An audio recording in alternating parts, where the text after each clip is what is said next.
When I, female 26, met my husband's 34 mom, I hoped for a healthy mother figure type relationship.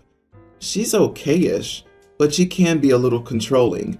Given that my husband is her only child, she tends to act super protective of him. When I got pregnant, my mother-in-law requested to be the first person to hold my son after he was born. She wanted to be in the delivery room with me, but I refused to let her. Finally, my husband said he'd keep her out of the room under the condition that she be the first person to hold the baby. I didn't agree but didn't disagree as well, just stayed silent. The baby was born days ago. All my husband was worried about was having his mom be the first to meet the baby, but she was out of town attending a friend's daughter's wedding. He said she wouldn't be back till 2 days later. Mom and sister already came to help, and they held my son while helping me after my husband returned to work. I had no one to help and they were my go-to. Mother-in-law and my husband knew. They both went off and started throwing a fit, saying that I betrayed her and made a promise, then broke it. My husband tried to get her to calm down after she came home lashing out, but she scolded us both and then walked out. He blew up at me saying I screwed up and violated our agreement. I said that mom and sister were helping me out and held the baby. So what? He got angrier and claimed I had no respect for his mom and her wishes and told me that I hurt her feelings and ruined her grandbaby's birth memory. I couldn't keep arguing. He called me unbelievably selfish and demanded I fix my mistake, but I wasn't sure what he meant by that. Like redo the baby's birth and have his mom be the first to hold him? He didn't like my sarcasm and said that what I did was sneaky and cold-hearted. He said he should have let his mom in the delivery room, otherwise none of this would have happened. They're both still salty about it and are sulking hard. Am I the idiot? He's calling you selfish after you grew and birthed the baby? Also, what kind of psycho request is it from your husband and mother-in-law to be the first to hold your child? Hun, best wishes for a speedy divorce. You are not the idiot. Why do your husband and your mother-in-law seem to think her needs are more important than yours? I've never heard of anything like this before. Also, your mother-in-law goes to a wedding just when her grandchild is born and expects you to keep your family at bay? Ridiculous. Your mother-in-law needs to know that your health and well-being mean that the baby's well cared for. Tell your husband to grow up and see what's important here, you and your baby. Mother-in-law doesn't get a say and does not deserve special privileges just because she says so. OP had a baby for the mother and son but didn't know it. Normally, I would say something deep, meaningful, or reassuring, but I'm speechless on this one. OP, your dope of a husband and his Klingon level 5 mother are the idiots. Set boundaries now. This'll only get worse. There's a problem here, and it will escalate with mother-in-law wanting more and more first. It won't be long before those first come at your expense. When you're in the delivery room, you're in charge. Not your husband, not his mother. If it were so important to her, as she claims, she'd have been there, even if she wasn't allowed in the room. If she wasn't even there to be kept out, that agreement you didn't even technically agree to is null and void. She was out of town. Was the baby supposed to be untouched until she came back? Ridiculous. So sorry you're a single mom to 2 babies and have a third in such close orbit. You married a mama's boy. My 53 male, wife 45, and I've been married for 10 years. I have a bio son from my previous marriage, Logan 28, and 3 stepchildren with my wife, Mike teen male, Lisa teen female, and Nina tween female. I haven't seen my son since the global issue started because he got stuck in another country. We text, call, and video call, but it's not the same as having him here. When flights were allowed again, he still couldn't come since he got a fantastic job opportunity and wanted to do his best. It made me sad because I miss my boy so much. However, I understood that life is sometimes hard. I love my stepchildren so much. I call them my children and they call me dad. I'm only calling them stepchildren for the sake of the post. They're amazing kids, and I'm really proud of the lot. My birthdays are magical with them, with lots of fun, games, and food. This year, Logan's coming to the US for a work trip that falls in my birthday week. My birthday's Tuesday, and he's coming Monday to Friday to a city close to where we live. Unfortunately, he's unable to make the drive here and there, so I said I'd be coming to him since his company allows 1 free day per worker during that week, and he asked for Tuesday. This means I won't be able to be here with the rest of my children since I'll have to leave at 5 a.m., and then I'll be back around 10 or 11 p.m. When I told them, they were bummed, and Mike said it was unfair of me to choose my bio kid over them.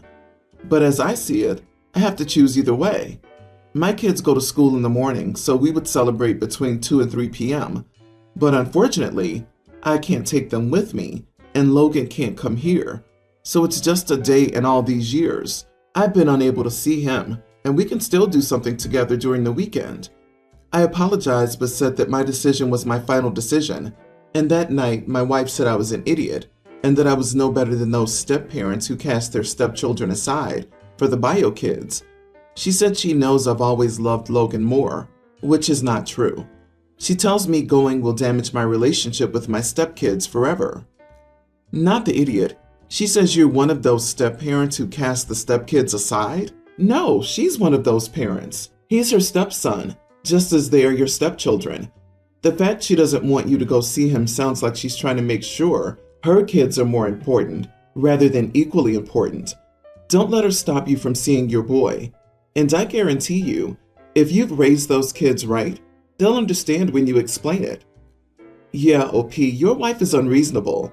If my husband hadn't seen his child in 3 years, I'd be pushing him out the door to go and see him. Spend a few days. I don't care if it's your birthday, my birthday.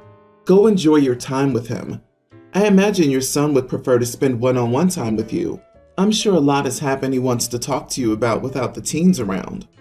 The fact that his wife and stepkids take issue with this is blowing my mind. I went back to check the kids' ages and said, OMG, they're plenty old enough to understand the situation. If they were little kids or toddlers, I'd get them feeling that way. But they aren't. So anyway, OP chooses them every day by being there with them. Your wife in particular is being malicious. It sounds like she's trying to permanently edge Logan out of your life in favor of your stepkids. Go see your boy. She'll get on board or she won't.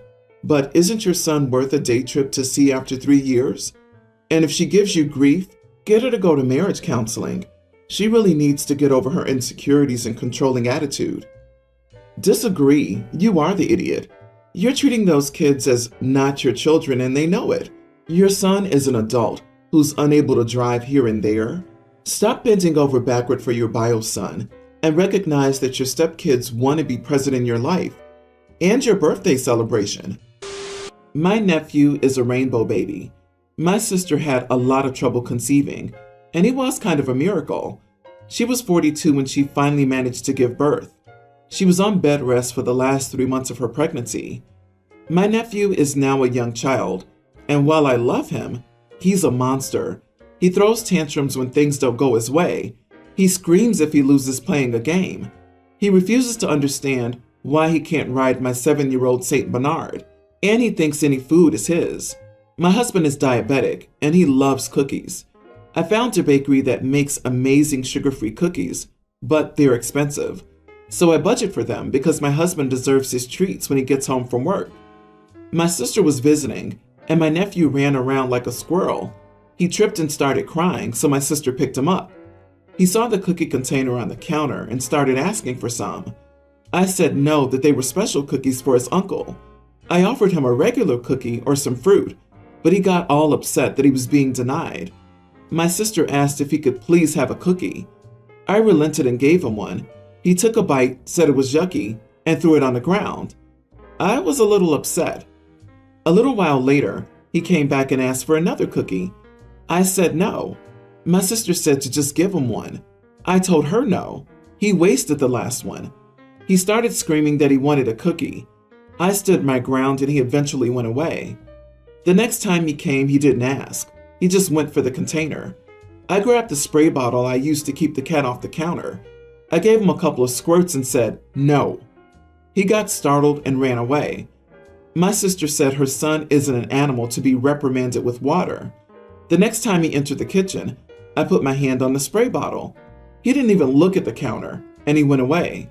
My sister called my parents to tell on me for treating her kid like that. They're mad at me for not giving in to the poor baby. If your sister wants to let him act like a wild thing, he will get trained like a wild thing. I totally get it. So let's break this down before some weirdo comes in and tries to make you feel guilty. Your husband has specific needs that can get pricey. As a person with dietary limitations and who lives with others who do as well, I know how unfair the diabetes/celiac tax is on a budget-strained house. This kid will get hit so hard by the world, and I legitimately bet this is the first time anyone said this. So I have two things for you. A golden, not the idiot. Your method of enforcing boundaries may be a little unorthodox, but it was effective and hilarious. It's not the kid's fault, it's the mother's. So when she fails to discipline him, grab the spray bottle and squirt her until she controls her kid. If your sister can't get her kid to understand that your house has rules for a reason and that you're unable to afford financially or from a stress perspective her excessive spoiling of her child, simply ban them from coming over. You have every right to protect your home, your sanity, your cookies, and quite frankly, I hope it makes her angry if you do it, so she's forced to realize that the way she's raising or not raising her child harms others. I, 22 male, lived in Tokyo for the first 10 years of my life. My parents aren't from there. My dad is American and my mom is Irish, but I was born there. I didn't go to an international school. I speak Japanese along with English. When I was 10, we moved to the US. I liked it. Then when I was 16, we moved to Ireland, and we've been here ever since. Now that the backstory's out of the way, I'll be quick. Recently, I started seeing this girl, 22. We've made it official. She's met my family, and I've met her family. Except for one person, her brother, 19, until 3 days ago. I was at her place and her brother came over to drop something off for their parents, and I met him. Instantly, he says, "I heard you lived in Japan for a while. That's so cool. I've wanted to live there forever. I speak Japanese." I instantly got really excited. I mean, the only other people I've known outside of Japan that can speak the language are my parents and this one guy in the US. So I started speaking to him in it, just asking him what interests him about the country, and he gets awkward, and then he leaves. He says I embarrassed him, and that he won't speak to me unless I apologize to him. My girlfriend and her parents don't think I did anything wrong, but I don't know. I feel really bad about it. Maybe I should have actually made sure he spoke the language, but I was just so excited. But that's why I'm here. I want an outside person's view. I've felt bad for 3 days, so I want to ask, am I the idiot? Ouch, the embarrassment is real. Not the idiot, OP.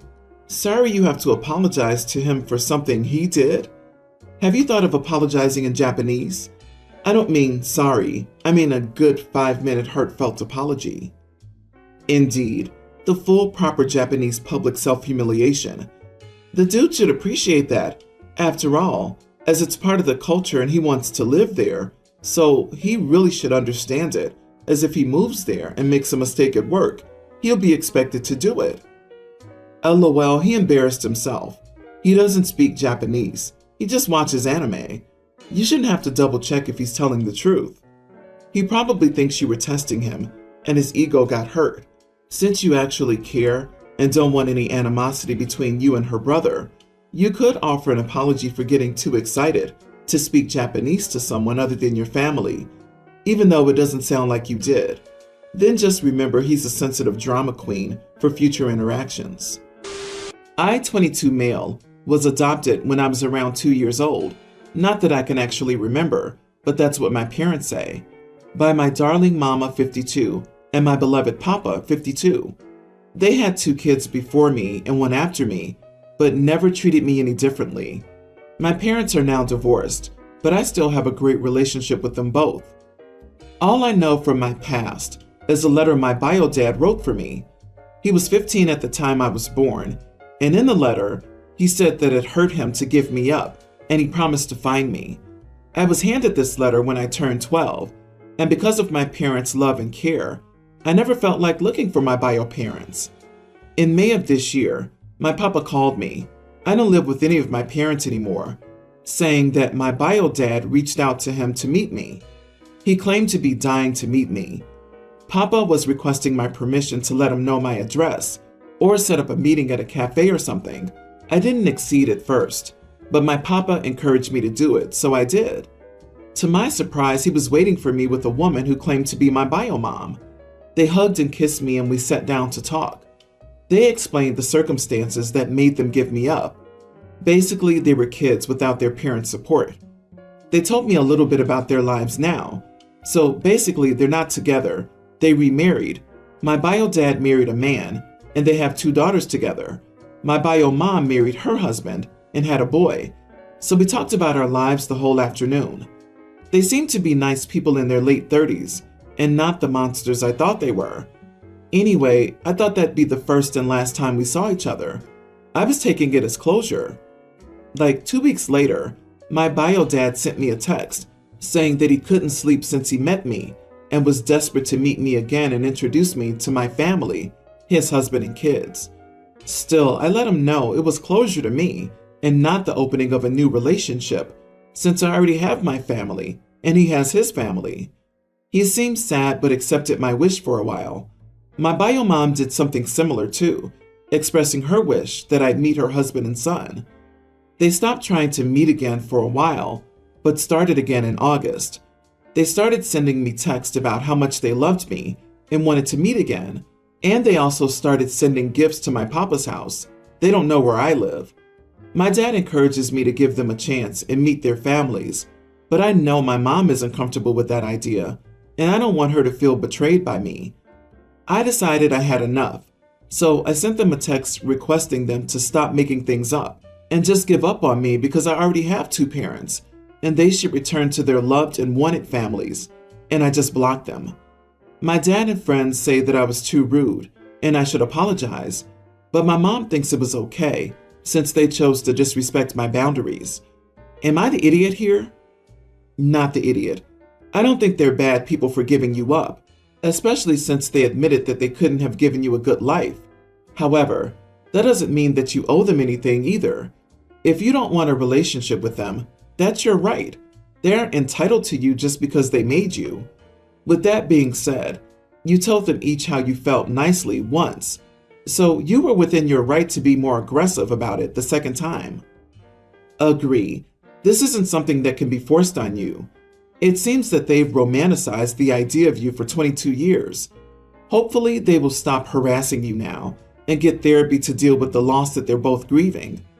You have to do what feels right for you. There is no right or wrong with this. Your bio family gave you up. When they did that, they gave away any rights they had, including having a relationship with you. The cold fact is that they aren't your family. You have a family. You are the idiot, just for how you phrased that last message. You had one meeting with them, and you left it on a high note. Unfortunately, they perhaps naively believed that afterward, you just needed to be convinced that they were really serious about wanting to have a relationship with you.